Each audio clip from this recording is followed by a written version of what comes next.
Hello. I need to remove the main bearing from the A10 crankshaft that I'm working on, and this is my Home-brew main bearing puller. Some of you may have seen me talk about this before. This portion here is going to go underneath the main bearing, and you'll see a chamfer here.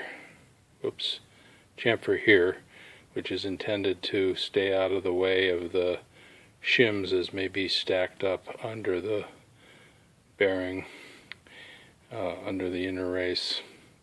So what I'm going to do, so then this is, so you can see there's this whole screw rod, threaded rod mechanism here, and this is a plastic plate. So I hope to show that working. I'm going to stop now to refixture the camera. Alright, I don't know how much start and stop editing will be necessary here, but now I'm going to take those. I'm going to take the one that's there that I'm not going to flip around, put it on there like that. I'm going to take this, and now those are gripping under the bearing there. Not sure how well that can be seen. Let's see here. A little lighting problem. That's a stop. That's better. So now my bracket here, by the way, which is made out of a door hinge, is around underneath the bearing. And I have room to slide in this screw here, which is a flathead. They're all flathead screws. So then I can get my nut on there.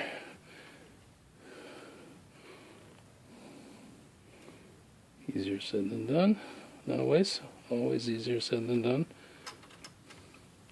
It's a little bit of the weird angle because I have to avoid hitting the camera.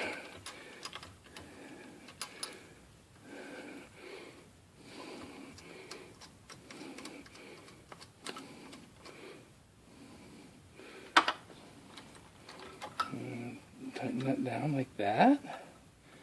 And I can rotate that around and show the whole thing like that. There it is. It's all on there.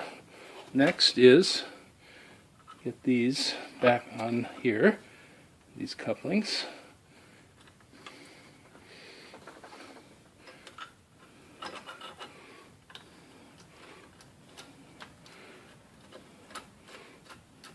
This is Home-brew in the extreme, I suppose. I don't think I need that nut.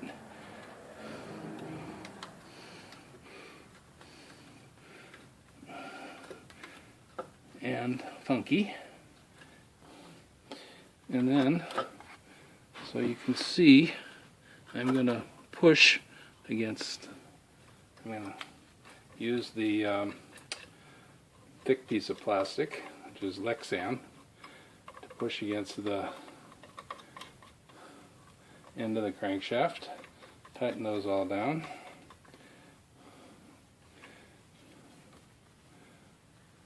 Now I'm going to take just a little pause while I go get the right tool. Okay, in this case I believe the right tool is this. So I'm going to start tightening these down, working on keeping my piece of plastic level.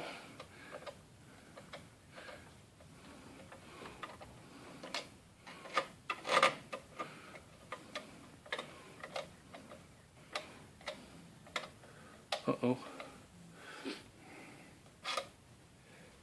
That's a pause because if you can see it here, I'm spinning the screw here, and I need to tighten these nuts down. Alright, I haven't done this in a few years, so I forgot some of the details. So you may be thinking, how come I didn't rehearse all this so I could make a nice smooth video? Well, for the people I want and expect to see this, I think they'll enjoy it as much for how much I mess up for the content as they do for the content. And hopefully this actually works. If it busts out, if it busts out the puller in the process,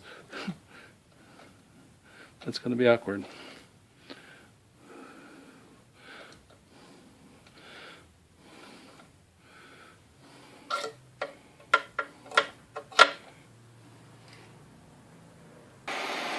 So I decided I needed some heat in here. This is a bike that probably hasn't been apart, a crankshaft that probably hasn't been apart in 20 years at least, maybe more. It was a barn find out of upstate New York. Didn't have a title, but because I had the seller provided all of his personal information, the state of Illinois was pretty good about letting me get a title.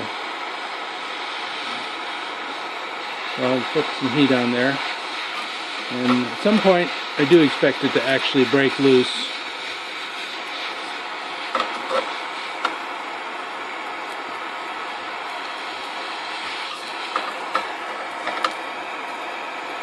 Don't know how much speeding up of the... Uh-oh. That's not good. And in this case, I think I'm just going to hold that from turning. That one wants to keep turning.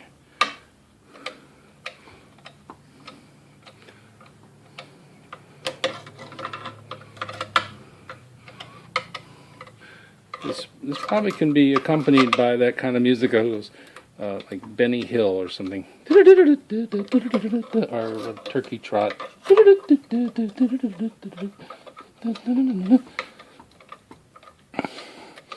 Will it work, ladies and gentlemen? Oh, it's coming off, most definitely. I think you probably can see it in the camera better than I am right now. It's about to come free.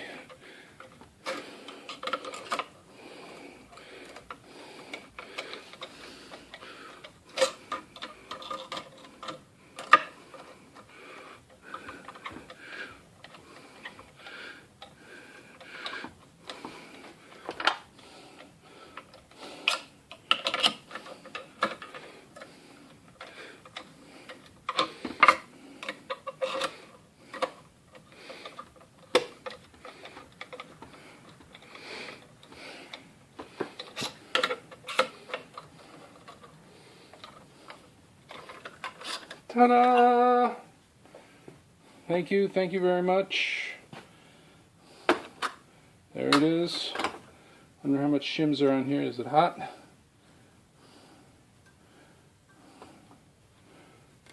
Wow, that's probably just 10,000ths of shim. The hand is stuck on the bottom there. Oh, no. Nope. I'd say that's just about 10,000ths of shim. Alright, that's the end. Hope you were amused.